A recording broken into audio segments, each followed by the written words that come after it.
জাগতিক কিছু জ্ঞান আপনাদের অর্জন করতে হবে, বেসিক জ্ঞান অর্জন করতে হবে। এই বেসিক জাগতিক জ্ঞানগুলো যদি অর্জিত না হয়, তাহলে যুগের চ্যালেঞ্জ মোকাবেলার উপযোগী দায়ী আপনি হতে পারবেন না।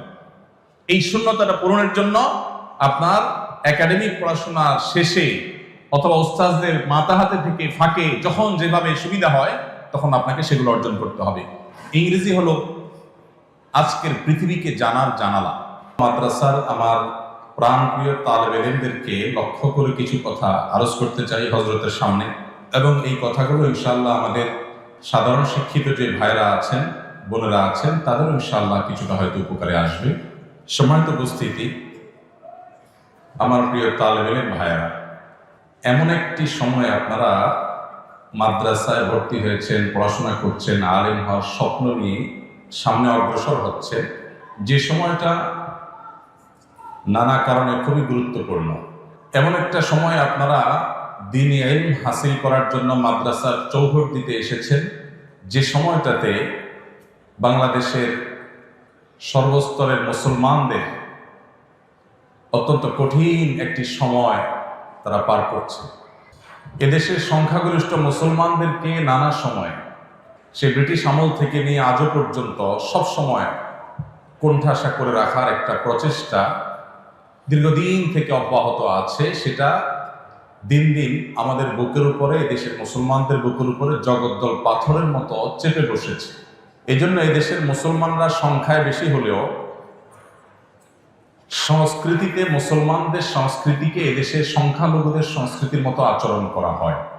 এরকম কঠিন সময় আপনাদের হতে হবে একাধারে মুখলিস, নিষ্ঠাবান, যুগ সচেতন, সময়ের চ্যালেঞ্জ মোকাবেলার উপযোগী, কোরআন এবং হাদিসের গভীর পাণ্ডিত্য অর্জনকারী আলেমে দ্বীন। তা না হলে আগামীর বাংলাদেশের যে ইতিহাস, সেটা এতটাই ভয়াবহভাবে রচিত হতে পারে যা হয়তো আমরা কল্পনা করতে পারছি।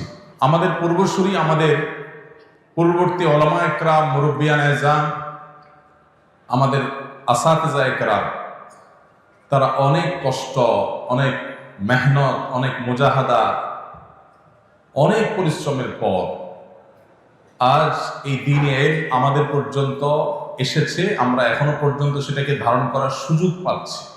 আমরা যারা বয়সে তরুণ এবং তালেবুল ইলম, আমরা যদি আমাদের দায়িত্বটা সঠিকভাবে পালন করতে না পারি, তাহলে সেক্ষেত্রে আমাদের পরবর্তী প্রজন্মের কাছে এই দ্বীনে ইলম এইভাবে তাদের কাছে পৌঁছাবে না, এবং যার জন্য আল্লাহর কাছে কিয়ামতের ময়দানে আমাদের জবাবদিহি করতে হবে যে আমাদের কারণে একটা মাঝে গ্যাপ তৈরি হয়ে গেছে। আর এই জন্য কিভাবে এ যুগের চ্যালেঞ্জ মোকাবেলার উপযোগী আলেমে দ্বীন এবং দাঈ ইলাল্লাহ হিসাবে আপনারা নিজেদেরকে গড়ে তুলতে পারেন, আমি সেই লক্ষ্য বা সেই টার্গেটকে সামনে রেখে আপনাদেরকে আমার অভিজ্ঞতার আলোকে, আমার ক্ষুদ্র জ্ঞানের আলোকে, কোরআন এবং হাদিসের আলোকে আমি আপনাদেরকে কয়েকটি নসিহা আপনাদের ভাই হিসাবে পেশ করতে চাই, যেটা আমার নিজের জন্য আমি করছি।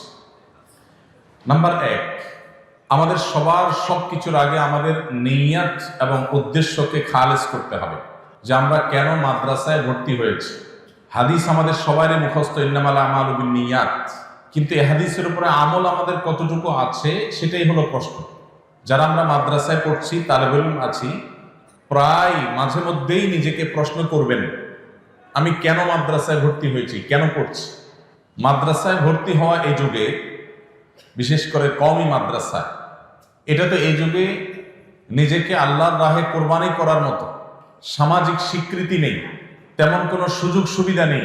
সমাজের মধ্যে থেকেও দ্বীপের বাসিন্দার মতো একটা অবস্থা এদেশের মাদ্রাসা শিক্ষার্থীদের, ওলামা একরামের, যেটি আমি একটু আগেই বলছিলাম, যে ব্রিটিশ আমল থেকে এদেশের সংখ্যাগরিষ্ঠ মুসলমানদেরকে যে কোণঠাসা করে রাখার এক চেষ্টা অব্যাহত আছে, সেটা দিন যত অতিক্রম করছে আরো প্রকট আকার ধারণ করছে। এরকম কঠিন সময়ে আপনি মাদ্রাসার চৌহদ দিতে কেন এলেন, স্কুলে না গিয়ে? আপনি কেন মাদ্রাসায় পড়ছেন? আপনার এই প্রশ্নের সঠিক এবং সদুত্তর আপনার নিজেকে দিতে হবে। আমাদের উদ্দেশ্য এবং নিয়তগুলোকে খালিজ করতে হবে। মাদ্রাসায় পড়ার মতো এরকম ত্যাগ, এরকম কোরবানির পরও আমাদের উদ্দেশ্যের মধ্যে অনেক সময় ভেজাল থাকে। বিশেষ করে তালিবুল ইলম যারা আছেন আজকাল, মোবাইল আপনাদের বেশিরভাগকে আসক্ত করে ফেলেছে। এইরকম একটা কঠিন সময়ে একটা ব্যাধি আমাদের তালিবুল ইলমদের মধ্যে দেখা যায়, সেটা হলো মাদ্রাসায় যারা পড়েন, কওমি মাদ্রাসায় যারা পড়েন, তাদেরও একটা উল্লেখযোগ্য সংখ্যক, আমরা যখন মাদ্রাসায় পড়তাম তখন কিছু ছাত্রদের স্বপ্ন থাকতো বক্তা হওয়ার। মেশকাত দাওরা থেকেই তারা বক্তৃতার ট্রেনিং দেওয়া শুরু করতেন, কানে হাত দিয়ে ওয়াজ করা শুরু করতেন, খুতবার চর্চা করা শুরু করতেন, এখনো হয়তো আছে।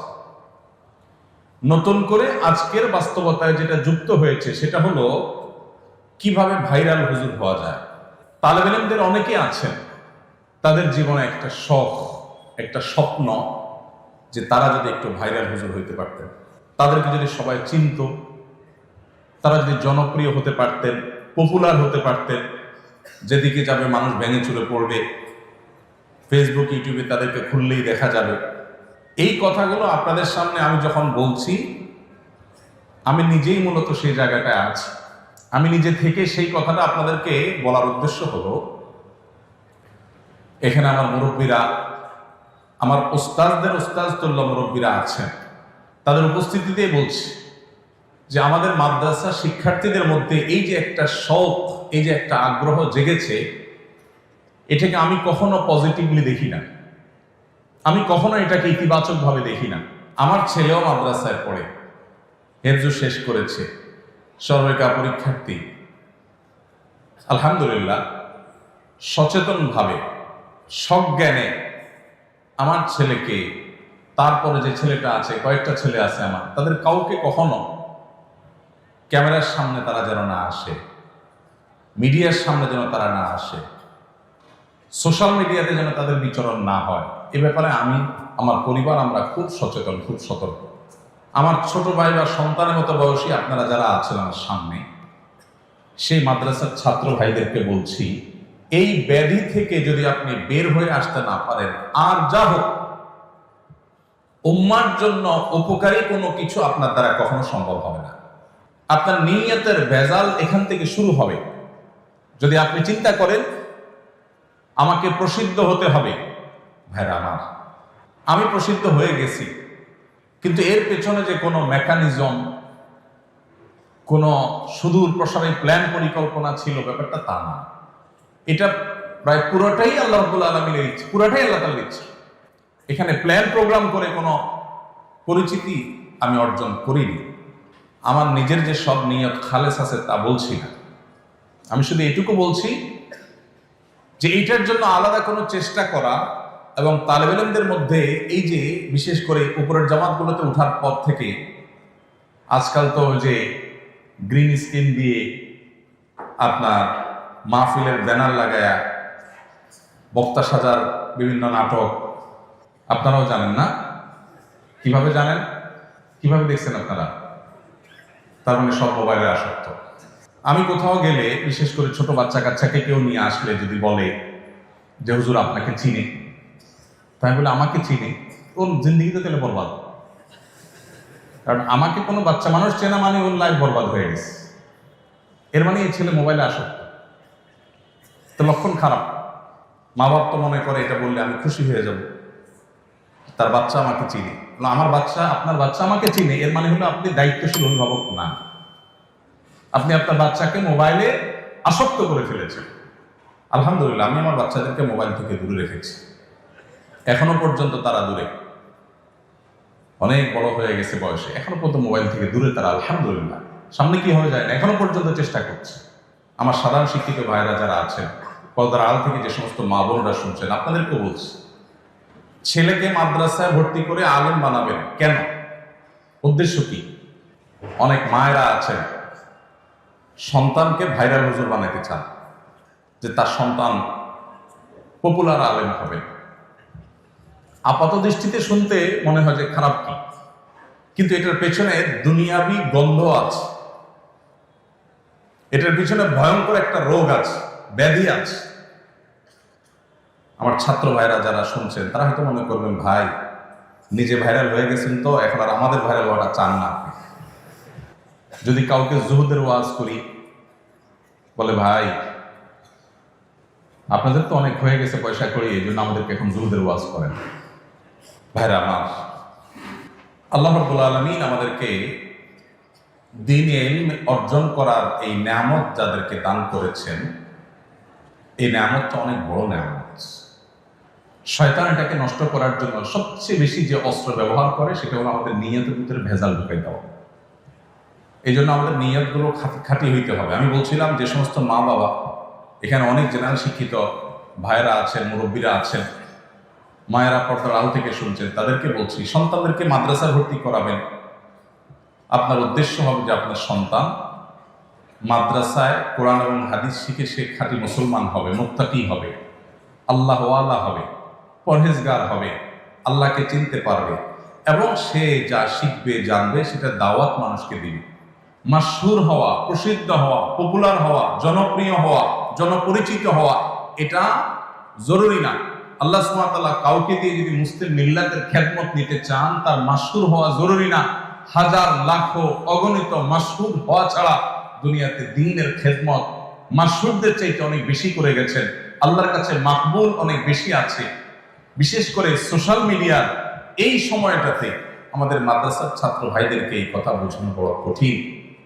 আমার যদি সুযোগ থাকতো একজন একজন করে তালেব ইলমকে ধরে আমি বোঝাতাম যে আল্লাহর ওয়াস্তে এই জনপরিচিতির যে ব্যাধি, বিশেষ করে এটার খাহেশ, এটার যে স্বপ্ন, এটার যে শখ, এটা ওয়াল্লাহি আমাদের নিয়তগুলোকে ধ্বংস করে দেয়, আমাদের মধ্যে বদনিয়তি ঢুকায় দেয়, আমাদের উদ্দেশ্যের মধ্যে ভেজাল ঢুকায় দেয় এবং উদ্দেশ্য যখন ভেজাল হয়ে যায়, কর্ম বা আমলও ভেজালযুক্ত হয়ে যায়। এই জন্য আপনাদের প্রতি আমার প্রথম অনুরোধ, যদি আপনারা এই যুগের চ্যালেঞ্জ মোকাবেলার উপযোগী আলেম এবং দায়ী হতে চান, সর্বপ্রথম শর্ত হলো নিয়তকে খালেস হতে হবে। আমি এই ইলম দিয়ে মানুষের কাছে বাহবা পাওয়া, মানুষের সামনে যাওয়া, মানুষ আমাকে শুনবে, অনুসরণ করবে, এগুলো আমার মাকসাদ হবে না। আমার মাকসাদ হবে আমি নিজে ভালো মানুষ হব, ভালো মুসলিম হব, ভালো মুত্তাকি হব, ভালো আল্লাহওয়ালা হব, আল্লাহর সাথে তাআল্লুক হবে, কোরআন হাদিসের জ্ঞান আমার অর্জন হবে, সেই জ্ঞান দ্বারা নিজেকে সাজাবো, সমাজের মানুষের উপকার নিয়ে আমি ভাববো, চিন্তা করব, অন্যদেরকে দাওয়াত দিব। এটা আমার উদ্দেশ্য। আল্লাহ সুবহানাহু ওয়া তাআলা যদি এই উদ্দেশ্য পূরণের জন্য আমাকে মাশহুর করেন, আলহামদুলিল্লাহ। আল্লাহ যদি গায়রে মাশহুর রেখে আমার খেদমত দিতে চান, তাও আলহামদুলিল্লাহ। আল্লাহ যেটা আমার জন্য কল্যাণে সেটা করেন। আমার উদ্দেশ্য কোনো মাশহুর হওয়া নয়। আল্লাহ তাআলা আমাদেরকে এরকম নিয়তগুলোকে খালিস করার তৌফিক দান করুন। আমি দ্বিতীয় পয়েন্টে চলে যাচ্ছি, সেটা হলো এই যুগে আমাদের মাদ্রাসার ছাত্র ভাইদের মধ্যে ইলমি সালাহিয়াত, একাডেমিক যোগ্যতা, এটাকে খুব বেশি বলিষ্ঠ করতে, শক্ত করতে এবং শানিত করতে দেখা যায় না, খুব কম। আমাদের অনেক ছাত্র ভাইরা আছেন যারা মাশাআল্লাহ অনেক মেধাবী, তারা চেষ্টা করলেই তারা অনেক বড় কিছু হতে পারে। ছাত্র জীবনে আমার একটা প্রিয় কিতাব ছিল তালিমুল মুতাআল্লিম। এখন এটা নেশাবে আছে কিনা জানি না, আমাদের সময় ছিল, এখনো আছে আলহামদুলিল্লাহ। তালিমুল মুতাআল্লিম এই কিতাবটা সবসময় সাথে থাকতো ছাত্র জীবনে। আর কিতাবের উপর একটা শের আমি লিখে রেখেছিলাম আমার হাতে। শেরটা হলো ওয়ালাম আরা ফি উয়ুবিন নাসি আইবা কানাকসিল কাদিরিন আলা তামাম। একজন মানুষ অনেক বড় মানুষ হতে পারে, অনেক যোগ্য মানুষ হতে পারে, কিন্তু তার কোতাহির কারণে, তার অলসতার কারণে, তার দুর্বলতার কারণে, তার নিজের ত্রুটির কারণে সে সেই জায়গায় যেতে পারলো না। এর চাইতে বড় অভাগা, হতভাগা, এর চাইতে বড় দোষী আর কেউ হতে পারে না। নবুয়তের রাস্তা বন্ধ হয়ে গেছে, নবী আর আসবেন না, সাহাবী হওয়ার সুযোগ আর নাই। কিন্তু যুগের ইমাম, আল্লামা, মুজাদ্দিদ, এই জায়গাগুলোকে শেষ হয়ে গেছে না, কিয়ামত পর্যন্ত এই জায়গাগুলো ফিল আপ হওয়ার সুযোগ আছে। তাহলে আমি সেই জায়গায় যাওয়ার জন্য আমার একাডেমিক যোগ্যতাটা হলো ফাউন্ডেশনের মতো, অর্থাৎ দার্সি কিতাবগুলো হল করে, শুধুমাত্র কিতাব না, পুরো বিষয়কে ভালোভাবে রপ্ত করে তারপর সামনে অগ্রসর হওয়া, এটা হলো সিঁড়ির মতো। আপনি একটা সিঁড়িতে ভালো করে শক্ত করে যদি দাঁড়াতে পারেন, তাহলে আরেকটা সিঁড়িতে আপনি পা রাখতে পারবেন। আর যদি প্রথম সিঁড়িতে পা রাখার পর আপনি দুর্বলভাবে দাঁড়ান, শক্তভাবে দাঁড়াইতে না পারেন, শরীরের ভারটাকে ভালো করে ওখানে আপনি প্রতিষ্ঠিত করতে না পারেন, তাহলে পরের সিঁড়িতে যেতে পারবেন না। এভাবে একটা একটা সিঁড়ি পার হয়ে মানুষ উপরে যেতে হয়। আপনি যদি এ যুগে বাংলাদেশের মুসলমান সহ গোটা বিশ্বে মুসলমানদের যে কঠিন দুরবস্থা চলছে, এই দুরবস্থায় আপনি কান্ডারির ভূমিকা যদি অবতীর্ণ হতে চান, আপনি যদি এই যুগের চ্যালেঞ্জ মোকাবেলার জন্য উপযোগী দায়ী আল্লাহ হতে চান, তাহলে আপনার একাডেমিক যোগ্যতা, দর্শি কিতাবগুলো হল করার বিষয়টাতে আপনাকে সবচেয়ে বেশি মনোযোগী হতে হবে। আমি আমার ছাত্র জীবন সম্পর্কে কথার ফাঁকে ফাঁকে দুই চারটা কথা আপনাদেরকে বলবো, এই গল্পগুলো শুনুন আপনাদেরকে উৎসাহিত করবার জন্য। আমি ছাত্র জীবনে যশোর জামিয়া ইসলামিয়া যখন পড়ি, আমার মনে আছে আমি সাইকেলে করে যেতাম আর আসতাম। ওই সাইকেলে করে যাওয়ার সময়ও যে মহল্লা দিয়ে যেতাম, খুব একটা গাড়ি ঘোড়া ছিল না, সকালে ঘুরে যেতাম, তখনও মাঝে মধ্যে সম্ভবত মেশকাত জামাতের সময় নুখবাতুল ফিকার, এটা আমার ছোট কিতাব ছিল, ওইটা এরকম খোলা রেখে পড়তে পড়তে যেতাম। মাঝে মধ্যে একটু দেখতাম, আবার বন্ধ করে নিতাম, আবার ওটা ফিকির করতে করতে যেতাম। ইস্তেমার ময়দানে গেছি, আমার মনে আছে নেব্রাস পুরা কিতাবে হিফজ করেছি আমি শুরু থেকে শেষ পর্যন্ত, এবং মুখস্থ করেছি, এবং সেটা উল্লেখযোগ্য অংশ ইস্তেমার ময়দানে। আমাদের এখন ছাত্র ভাইরা ওই যে ভাইরাল রোগে আগে থেকে ধরে, মনে করে যে সুরটা দরকার, চেহারাটা দরকার, সুন্দর ছবি দরকার, মেকআপ করা দরকার, ক্যামেরা বোঝা দরকার, ফেসবুক শেখা দরকার, এগুলো শুরু থেকে শুরু করে দেয়, এবং এর কারণে আমাদের ধ্বংস শুরু হয়ে যায়। এই জন্য আপনাদের কাছে আমার অনুরোধ, দর্শি কিতাবের প্রতি আপনাদের মনোযোগের বাইরে এই মুহূর্তে আর কোনো দিকে মনোযোগ দেওয়ার দরকার নাই। পরিপূর্ণ মনোযোগ দেন, এটা হলো আপনার ফাউন্ডেশন। এটার ভিত্তি যদি মজবুত হয়, তাহলে এটার উপরে অনেক বড় বিল্ডিং হতে পারে।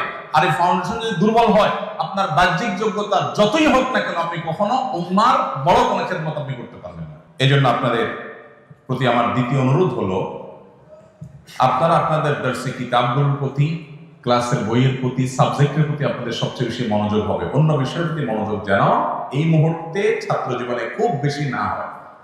যেটুকু হবে উস্তাদদের মাথা হাতে হবে, উস্তাদদের ইরশাদ এবং তাওজীহের আলোকে হবে, নিজে থেকে না। নাম্বার 3, আমলি মশক, এটাও এখন দুর্ভিক্ষ হয়ে গেছে। আমাদের ছাত্র ভাইয়েরা যদি তাদের ব্যক্তিগত আমলের ক্ষেত্রে তারা ভালো করতে না পারেন, তারা কখনো উম্মার কান্ডারি হতে পারবেন না। সো কল্ড আলেম হতে পারবেন, তথাকথিত আলেম হতে পারবেন, কিন্তু সে আলেম আসলে উম্মাকে, ঘুমন্ত উম্মাকে জাগানো আলেম হতে পারবে না। যদি সেটা হতে হয়, ছাত্র জীবন থেকে যে যে জামাতে আছেন, এখন থেকে আপনাদেরকে নবী করিম সাল্লাল্লাহু আলাইহি ওয়াসাল্লাম প্রতিটা সুন্নাত বাস্তব উদাহরণ হতে হবে। আমি যখন হাতিয়াতে পড়েছি মাদ্রাসায়, তখন নাহবীর পড়ি, আমার মনে আছে। হাতিয়া রাসূল রাহমাতুল্লাহির কাছে নাহবীর কিতাবটা সরাসরি পড়ার সৌভাগ্য আমার হয়েছে। আমার তখন মনে পড়ে, আমি অনেক ছোট ছিলাম তখন, ফয়জুল উলুম হাতিয়া মাদ্রাসা ছাত্রদের প্রায় শতভাগ ছাত্ররাই তাহাজ্জুদ গুজার ছিলেন। তাহাজ্জুদ ছাড়া কোনো ছাত্র মাদ্রাসায় এটা তসব্বুরও করা যেত না, এবং এটার জন্য কোনো ওস্তাদ কোনোদিন ডাকতেন না। আমি দেখি নাই কোনো ওস্তাদ তাহাজ্জুদের জন্য ছাত্রদেরকে ডাকছেন। কিন্তু তাহাজ্জুদের সময় প্রথম আমি যখন নতুন গেছি, দেখলাম যে সবাই উঠে যায়, আমি একা শুয়ে থাকি। এরপর আমারও আদত হয়ে গেল, দেখলাম যে শতভাগ ছাত্ররা তাহাজ্জুদে উঠে গেছে, এবং ভোর রাতে যে রোনাজারি, যে কান্নাকাটি শোনা যেত, সেটা এখন বোধ হয় মাদ্রাসাগুলোতে শোনার হরিণ হয়ে গেছে। ভাইরা আমার, আল্লাহ রাব্বুল আলামিনের সাথে তাআল্লুক যদি তালেবে ইলমি জামানা থেকে না হয়, এটা পরে খুব বেশি একটা হয় না। মায়ের পেট থেকে যদি কোনো সন্তান হাত পা নিয়ে না আসে, এই সন্তানের পরবর্তীতে আর হাত পা হয় না। মাদ্রাসার চৌহদ্দি থেকে যদি আমলি তরবিয়ত না হয়, তাহলে পরবর্তীতে এগুলো আর হয়ে ওঠে না খুব বেশি, ইল্লা মা রাহিমা রাব্বি। এই জন্য আপনাদের প্রতি আমার তৃতীয় অনুরোধ হলো, আমলি জিন্দেগি করবেন। এখানে যারা তালেবে ইলমরা আছেন, আমি একটা সার্ভে করতে চাই, যদি আপনারা মন খারাপ না করেন, আসাদুজা একরাম যদি মনে কষ্ট না নেন, সেটা হলো, আজকে কি বার? শনিবার। এই যে বৃহস্পতিবার গেল মাত্র 2 দিন আগে, এই বৃহস্পতিবারে রোজা রাখা সুন্নত। এই রোজাগুলো কারা কারা রাখছেন ভাইরা? হাত তোলেন। গত বৃহস্পতিবারে যারা যারা রোজা রাখছেন, আপনি কি মাদ্রাসায় পড়েন? হ্যাঁ, এই জন্য আপনি রাখছেন। বলেন মাদ্রাসা ভাইরা হাত তোলেন। বৃহস্পতিবারে, গত বৃহস্পতিবারে সুন্নাত রোজা রাখছেন, মাসনূন রোজা রাখছেন, আছে কই?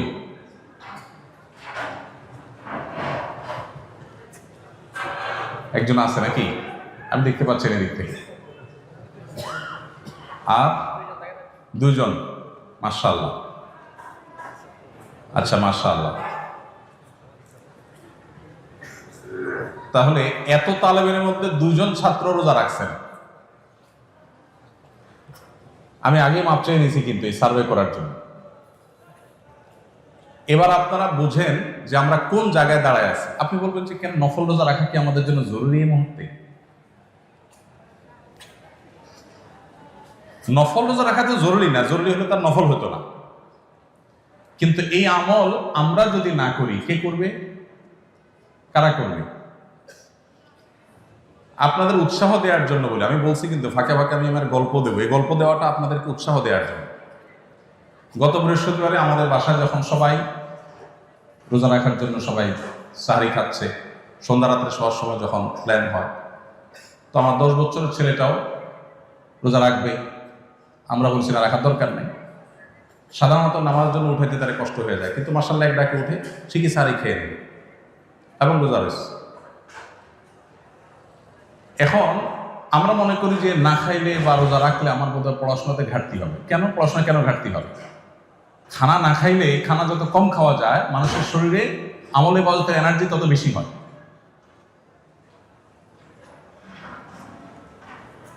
আমি এরকম যদি আরো অনেকগুলো আমল নিয়ে সার্ভে করি, আমার হাতে সময় নাই, তাহলে আমাদের প্রকৃত চিত্রটা ফুটে উঠবে। আমার ছাত্র জীবনে, আমি তো অনেক ছোট ছিলাম তখন, হাতিয়ার কথা যখন বলছি, আমার মনে পড়ে যে আমাদের ছাত্র ভাইয়েরা, এরকম ছাত্র ভাইয়েরা অনেকেই ছিলেন যারা তাদের আমল দেখে, আমলের পরিবেশ দেখে, আমরা যারা বাহির থেকে আসছি, মাদ্রাসার ভেতরে ঢোকার পর আমল পরিবর্তন হয়ে গেছে, যে আমি কোন জায়গায় তারা কোন জায়গায়। ভাইরা আমাদের অনেক ছাত্র ভাইরা আছেন যারা আমাদের ব্যক্তিগত যে নফল আমল, এমনকি গুনাহ থেকে বেঁচে থাকার যে আবশ্যকীয়তা আছে, এটা আমার অনেক ছাত্র ভাইরা বুঝি না। একটা সার্ভে করলে আপনারা এখানে কেউ হয়তো আমাকে সাড়া দিবেন না, সেটা হলো মাদ্রাসায়, এই মাদ্রাসায় কি মোবাইল রাখার অনুমতি আছে? নাই, নিষিদ্ধ। এরপরেও তলে তলে রাখেন, এরকম যারা আছেন তারা কি হাত তোলার হিম্মত আছে এখানে? নাই। অতএব এই অসাধ্য সাধন করার দরকার নেই আমার, থাক, এটা নিয়ে আমরা আলোচনায় না যাই। কিন্তু আপনি একটু বলেন তো, মাদ্রাসার নিজামে যখন কোনো কিছু নিষিদ্ধ হয়, সেই নিষিদ্ধটা মানাটা আমাদের জন্য জরুরি নাকি জরুরি না?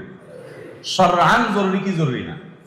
এই যে নিষিদ্ধটা আমরা অমান্য করি, আর যদি কারোর কাছে থাকেও, নিশ্চয়ই তিনি কোনো ধানাই পানাই করে, কোনো ছল ছাতুরি করে সেটাকে লুকাবার চেষ্টা করে। এটা কি মুসলমান সুলভ কাজ? আমার কথা কি বুঝতে পারছেন? আপনারা কষ্ট পাচ্ছেন বেশি? আপনারা মনে করছেন যে আমি শুধু পাম্পট্টিমূলক কথা বলে চলে যাব, অপারেশন করবো, এটা চিন্তা করেননি। ভাইরা আমার, একজন তালিবুল ইলম কি মিথ্যা কথা বলতে পারে? পারে। মাদ্রাসার জিন্দেগি থেকে যদি আমাদের মধ্যে তাকওয়া চর্চা না হয়, আমি আগেই বলছি, বাকি জিন্দেগিতে তাকওয়া চর্চা এটা খুব কঠিন।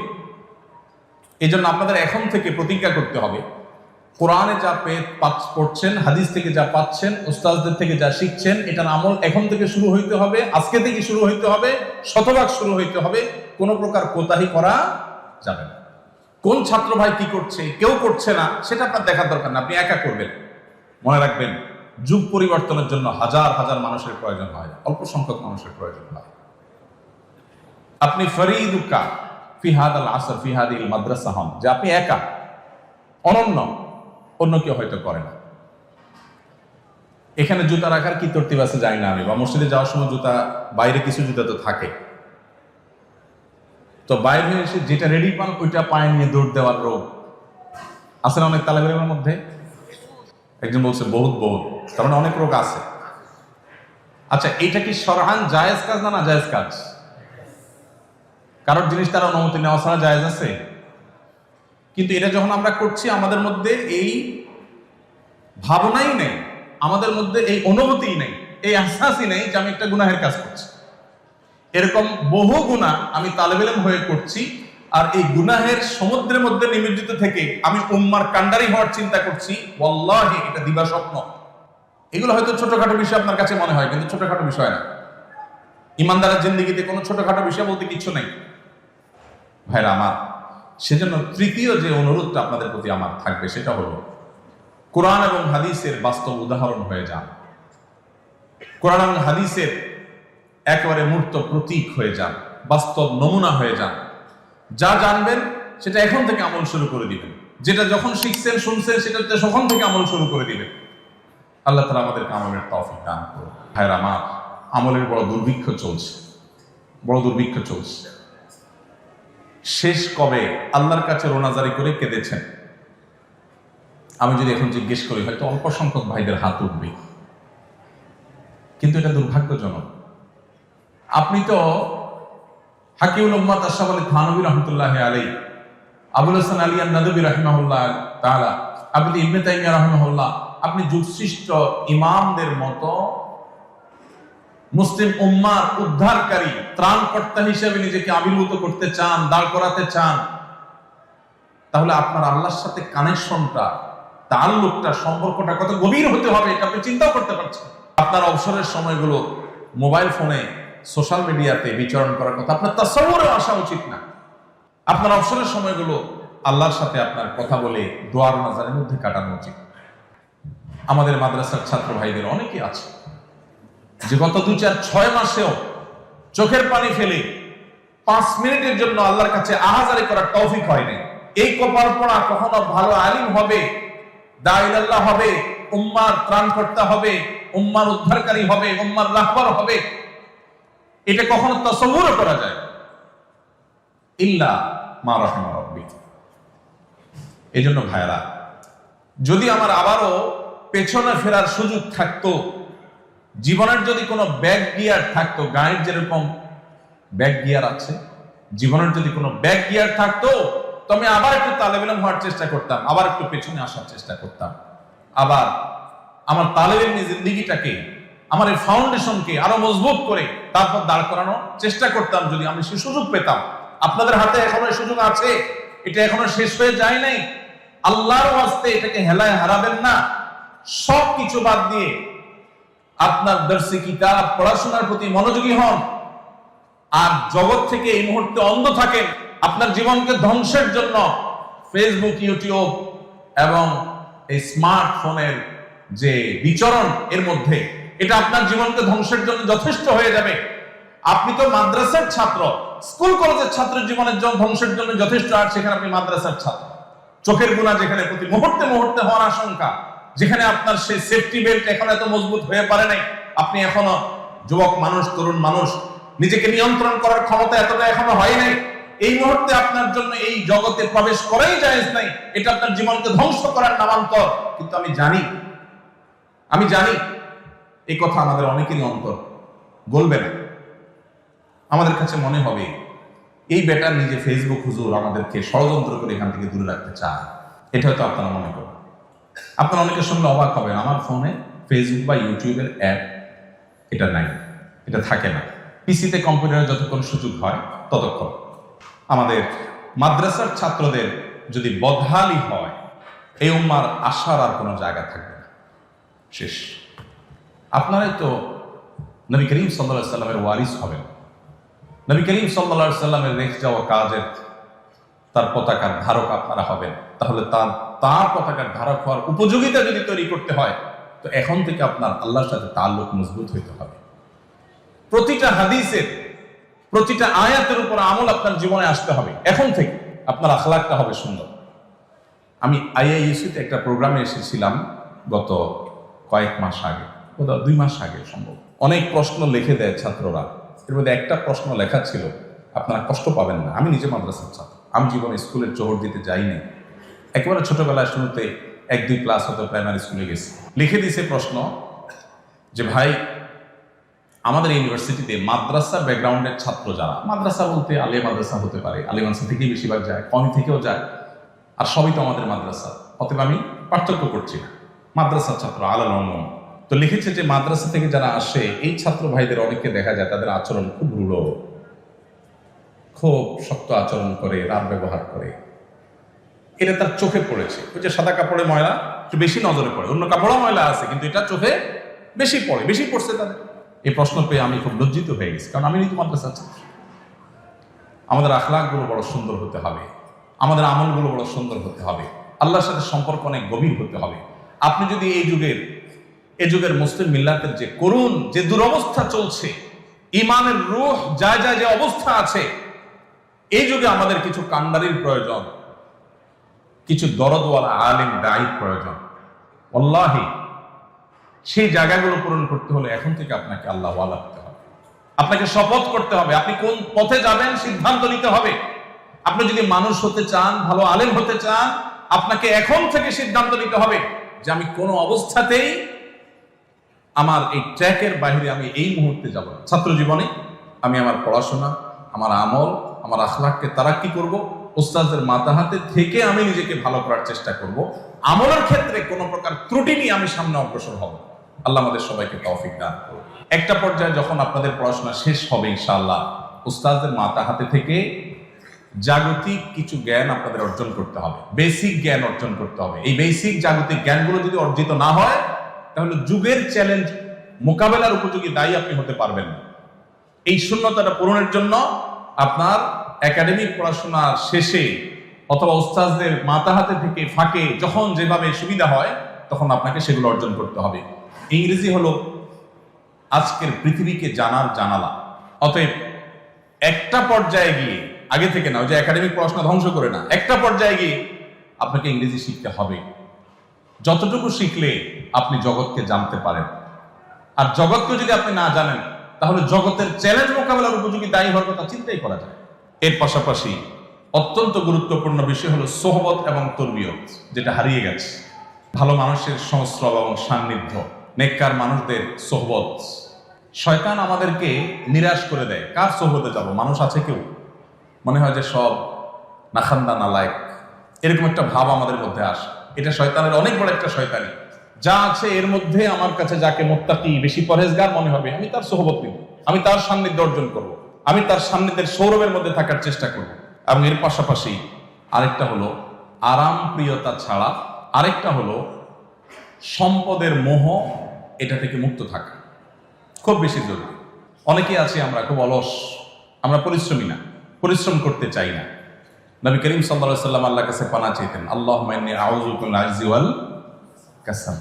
আল্লাহ আপনার কাছে অলসতা থেকে পানা চাই। একজন মুসলমান কখনো অলস হতে পারে না, তার জিন্দেগিতে অলসতা কখনো পেতে পারে না। কিন্তু আমরা অনেক ছাত্র ভাইরা আছি, অনেক ওলামারা আছি, আমাদের হাবভাব, আমাদের বডি ল্যাঙ্গুয়েজ, আমাদের উঠা বসা, আমাদের গতি প্রকৃতি, এগুলোর দিকে তাকালে বোঝা যায় যে অলসতা আমাদের মধ্যে ঝেঁকে বসেছে। আমাদের উদ্দেশ্যহীন ঘুম, উদ্দেশ্যহীন সোশ্যাল মিডিয়ার বিচরণ, ঘন্টায় ঘন্টা সময়ের অপচয়, আড্ডা, গল্প, জিন্দেগিকে বরবাদ করা, এগুলো আমাদের মধ্যে আজ ব্যাপক আকার ধারণ করেছে। প্রিয় ভাইরা আমার, আপনারা যদি যুগের ইমাম হতে চান, আপনারা যদি যুগের এই চ্যালেঞ্জ মোকাবেলার জন্য নিজেদেরকে উপযোগী করতে চান, তাহলে সেক্ষেত্রে এই তিনটা জিনিস শুধু এখন নয়, সারা জীবনের জন্য ত্যাগ করার নিয়ত করতে হবে। অনেকে আছেন একটু নতুন ফারেক হয়েছে, আমাদের অনেক ছাত্র আছে যে হয়তো আমার কাছে বিভিন্ন কিতাব পড়ছে, আমি দেখি সে 2-3 খাদেম নিয়ে চলে। আমি গতকালকে যশোর সফর একা একা চলে আসছি, তো অন্য সাথী ভাইরা যারা আছেন তারা দেখে বলছে সাথে কেউ না, সাথে তো কেউ নেই। সাথে কেন লাগবে, আমি কি বুড়া মানুষ নাকি? বলে না, ব্যাগ ধরার জন্য। ব্যাগ কয় কেজি ওজন? 50 কেজি ওজন না তো, আর 50 কেজি ওজন তো টানা যায় আজকে। আমরা অনেক আরামপ্রিয় হয়ে গেছি, এ বিষয়ে অনেক কথা বলা দরকার। শুধু এটুকু বলি যে খাদেম সর্বস্ব জীবন গড়বেন না। ছাত্ররা উস্তাদদের খেদমত করবে, ছেলেরা বাবার খেদমত করবে, ছোটরা বড়দের খেদমত করবে, এটা তাদের ফরিজা। কিন্তু আপনার ভিতরে চাহাত থাকবে না। অনেক ছাত্র ভাইরা আছেন মেশকাত দাওরা থেকেই মুসে তাও দেওয়া শুরু করেন যে আর 1 বছর পরে আমার সামনে একজন, পিছনে একজন, ডাইনে একজন, বামে একজন, খাদেম আমি বেষ্টিত থাকবে। ভাইরা আমার, অলসতা এবং আরাম প্রিয়তা আর দুনিয়ার মোহ, এগুলো আমাদের ওলামাদের জন্য এখন মহামারী আকার ধারণ করেছে। দুনিয়ার মোহর কথাটা এই জন্য বললাম যে অনেকে আছেন তাদের জীবনে বড় ফিকির, ওই যে বললাম বক্তা হইতে হবে। মেশকাত দাওরায় গেলে বক্তা হলে লাভ বেশি, পয়সা বেশি, বক্তাদের ইনকাম বেশি। আমি ঢাকায় যখন দারুল ইরশাদ মাদ্রাসায় পড়াই শুরুর দিকে, আমার তখন মাদ্রাসা থেকে আমি বেতন পাইতাম শুরুর দিকে 2800 টাকা, পরে 3000 টাকা। এই অবস্থা আমি বিবাহ শাদী করেছি। এরপরে মসজিদের ইমামতের জিম্মাদারি আসলো, সেখান থেকে সামান্য কিছু টাকা পাইতাম। আলহামদুলিল্লাহ, এটা দিয়ে চলছে। বহুদিন এমন হয়েছে যে একটা ডিম 2 ভাগ করে বা 3 ভাগ করে সবাই মিলে খেয়েছি। আমার আলিয়ার সঙ্গে আমরা এখনো আলাপ করি। একদিনের জন্য আমাদের নিজেদেরকে অভাবী মনে হয় না। আলহামদুলিল্লাহ, অভাবটা একটা মনের ব্যাপার। নবী করিম সাল্লাল্লাহু আলাইহি ওয়াসাল্লাম বলেছেন, লাইসাল গিনা বিকাসরাতিল আরদ ওয়ালাকিন্নাল গিনা গিনান নাফস। অনেক সম্পদ হলে মানে ধনী হয় না, ধনী হওয়াটা মনের ব্যাপার। আমার যা আছে এটাতে আমি হ্যাপি, আলহামদুলিল্লাহ। আমি কারোর সাথে কম্পেয়ার করি না, আমি অন্যের সাথে নিজেকে ছোট মনে করি না, তুচ্ছ মনে করি না, এবং সেটার সাথে কম্পেয়ারই করতে চাই না আমি। এটা হলো সচ্ছলতা। আর লাখ লাখ কোটি কোটি টাকা থাকার পরও আমার সাথে আরো বড় যিনি, তার দিকে তাকায় নিজেকে অভাবী মনে হয়, এটা হলো ফকিরগিরি, অভাবী।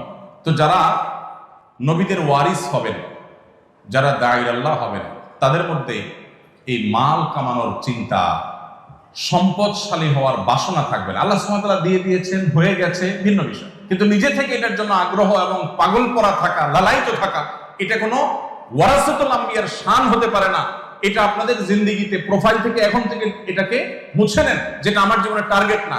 আল্লাহ সুবহানাহু ওয়া তাআলা রাজ্জাক, অতএব তিনি আমাকে পালবেন, কখনো কষ্টে কখনো সুখে দিন যাবে, এটা বিষয় না। আমি আমার মিশন নিয়ে সামনে আগাবো। দেখবেন আল্লাহ তাআলা অনেক খেদমত দিবেন। নজরকে বড় করেন, নজরকে উঁচু করেন, দুনিয়া এবং তুচ্ছ বিষয়ের প্রতি নজর রাখবেন না। আল্লাহ আমাদেরকে তৌফিক দান করুন। সেই সাথে আল্লাহ যখন ফারেগ হওয়ার তৌফিক দিবেন, এমনকি তালেবে ইলমি জামানাতেও যাদের সুযোগ আছে, সবার জন্য বলছি না, কিছু কাজ বিনা পয়সায় করার চেষ্টা করবেন। আল্লাহ যখন ফারাগাতের পরে তৌফিক দিবেন, দাওরাহ হাদিস শেষ করে, তাহাজ্জুদ শেষ করে যখন আমলে যাবেন, খেদমতের ময়দানে যাবেন, 2-1টা কাজ হলেও রাখবেন এমন যে এটার কোনো পয়সা নিবেন না।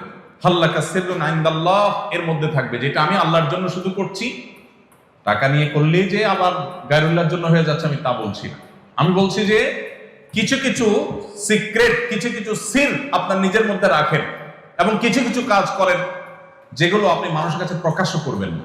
বিশেষ করে এই যুগের তালেবে ইলমদের, এই যুগের নতুন মুতাখান্নিস যারা আমরা, তাদের জন্য এই জিনিসটা আমার কাছে খুব গুরুত্বপূর্ণ মনে হয়। আমি ব্যাখ্যায় গেলাম না, সময় আমার হাতে একেবারেই নাই।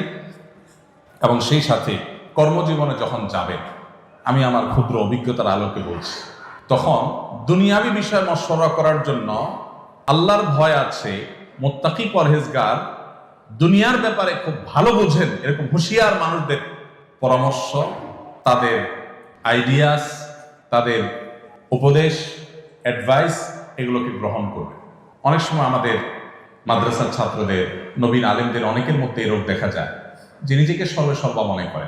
এখনো পর্যন্ত আলহামদুলিল্লাহ প্রতিটি পা ফেলার আগে আমি চেষ্টা করি, আমরা যাদের সাথে মশওয়ারা করাকে মুনাসিব মনে করি, তাদের সাথে মশওয়ারা করে তারপরে পা ফেলা। প্রতিটা পদক্ষেপ, ছোট বড় সিদ্ধান্ত যতটুকু সম্ভব হয় আমরা চেষ্টা করি মশওয়ারার বাইরে যেন পা না ফেলি। আমাদের তরুণদের মধ্যে, মাদ্রাসার ছাত্রদের মধ্যে, এমনকি মাদ্রাসার ছাত্রের বাইরেও জানা শিক্ষিত ভাইদের মধ্যে আজকাল পরামর্শ না করার একটা প্রবণতা আসছে। নিজের রায়, নিজের ফিকির, নিজের বুঝ, এটাকেই সর্বসম্রা আমরা মনে করছি। মাদ্রাসার ছাত্রদের জন্য এটা আরো বেশি জরুরি। এজন্য যখন কর্মজীবনে প্রবেশ করবেন, বিশেষ করে নবীন ফারেগ আলেম যারা হবেন ইনশাআল্লাহ, তখন দুনিয়াবী বিষয়গুলো, দুনিয়া খুব ভালো বোঝেন এরকম পণ্ডিত, আবার একই সাথে উনি মুত্তাকি পরহেজগার, এরকম মানুষদের মশওয়ারা করে চলবেন। দেখবেন ইনশাআল্লাহ আপনার জীবনে ভুল ভাল কম হবে। আল্লাহ তাআলা হেফাজতে রাখবেন। আল্লাহ মশওয়ারাতে বরকত রেখেছেন। ইস্তেশারা, ইস্তেখারা, এই দুইটা জিনিস কন্টিনিউয়াসলি করে যেতে হবে। এবং সর্বশেষ 2টি পয়েন্ট বলতে চাই। তার একটি হলো, আল্লাহ রাব্বুল আলামিন যখন তৌফিক দিবেন ফারাগাতের পর, এমনকি তালেবে ইলমি জামানাতেও যখন ছুটিতে বাড়িতে যাবেন, পড়াশোনার থেকে একটু ফারাগতের সুযোগ পাবেন, এই সময়টাতে মানব সেবা করার চেষ্টা করবেন, খেদমতে খালকের চেষ্টা করবেন।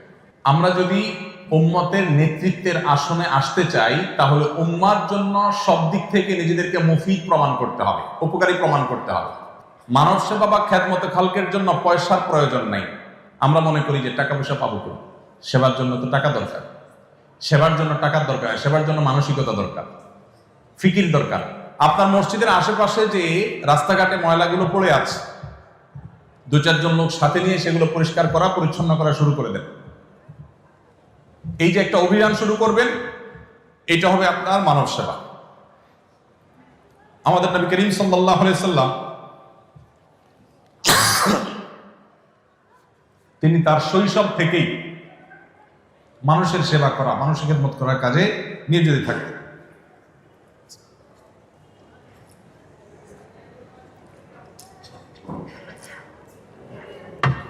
আমরা অনেকেই আছি যে আমরা মনে করি সেবামূলক কাজ করা মানে তো অনেক পয়সা করির ব্যাপার। ওলামা একরাম যদি মানব সেবায় মনোযোগী না হন, কারা মনোযোগী হবে? আপনি যদি আপনার সাধ্য অনুযায়ী গরিব অভাবী মানুষের পাশে দাঁড়ান, যখন কোনো মসজিদে আল্লাহ তাআলা জিম্মাদারি দিবেন, ওই মসজিদে শুধুমাত্র ধনীদের তালিকা থাকবে না, গরিবদের তালিকা যেন থাকে। ধনীরা কে কয় বস্তা সিমেন্ট দিবে, কে কত টাকা দিবে মসজিদের জন্য, শুধু সেই তালিকা যেন না থাকে, গরিবদের জন্য তালিকা থাকে। এবং গরিবদের অভাব মোচনের জন্য আপনার নানাবিধ উদ্যোগ থাকা দরকার, নানাবিধ কাজ থাকা দরকার। আমাদেরকে উম্মতের সেবামূলক কাজের নেতৃত্ব আমাদের হাতে নিতে হবে। আজকে আসুন্নাহ ফাউন্ডেশন দেখেন আপনারা বা শুনেন, আল্লাহ রাব্বুল আলামিন আমাকে যখন বুঝজ্ঞান দিয়েছেন তখন থেকে আমি চেষ্টা করতাম কিভাবে মানুষ উপকার করা যায়, কিভাবে একটা ভালো কাজ করা যায়, কিভাবে একটা খেদমত খালক করা যায়। এর আগে আমি বিভিন্ন জায়গায় বলেছি, 2006 বা 2007 সময় যখন সিডর হয়েছিল, সিডরে খুলনার একটা বিশাল অংশ জুড়ে যখন অনেক ক্ষয়ক্ষতি হয়েছে, মানুষের ঘর বাড়ি ইত্যাদি, তখন আমি মণিপুরে বাইতুল ফালাহ মসজিদে তখন আমি জিম্মাদারিতে ছিলাম। এখন মাওলানা মাহবুব আলী সাহেব সেখানে আছেন, ওনাকে আমি রেখে গেছিলাম। তো ওখান থেকে মুসল্লিদেরকে উদ্বুদ্ধ করে তখনকার সময় 1,16,000 টাকা সম্ভবত কালেকশন করে পুরাতন কাপড় চোপড় নিয়ে মসজিদ কমিটির লোকদেরকে আবার সাথে নিয়ে, কারণ টাকা পয়সা হুজুর মানুষ একা একা নেব, ওনাদেরকে সাথে নিয়ে তারপর সে এলাকায় আমরা গিয়েছি। বিভিন্ন মসজিদ নির্মাণ, বিভিন্ন কাজ পরবর্তীতে এর ধারাবাহিকতা আমরা করেছি। আর ওই টাকাগুলো নগদ মানুষকে বিতরণ করে আসছি। তখন কিন্তু আমার এতটা সামর্থ্য ছিল না। এই জন্য আমি শুধুমাত্র আপনাদেরকে বলবো, জীবনে নিয়ত করে নেয়, আল্লাহ যখনই তৌফিক দিবে মানুষের সেবা করার খেদমতে খালক করবেন ইনশাআল্লাহ, চেষ্টা করবেন না ইনশাআল্লাহ। আহাব্বুন নাসি ইলাল্লাহি আনফাহুম লিন-নাস, আল্লাহর কাছে সবচেয়ে প্রিয় মানুষ যে মানুষের জন্য সবচেয়ে বেশি উপকারী আসে।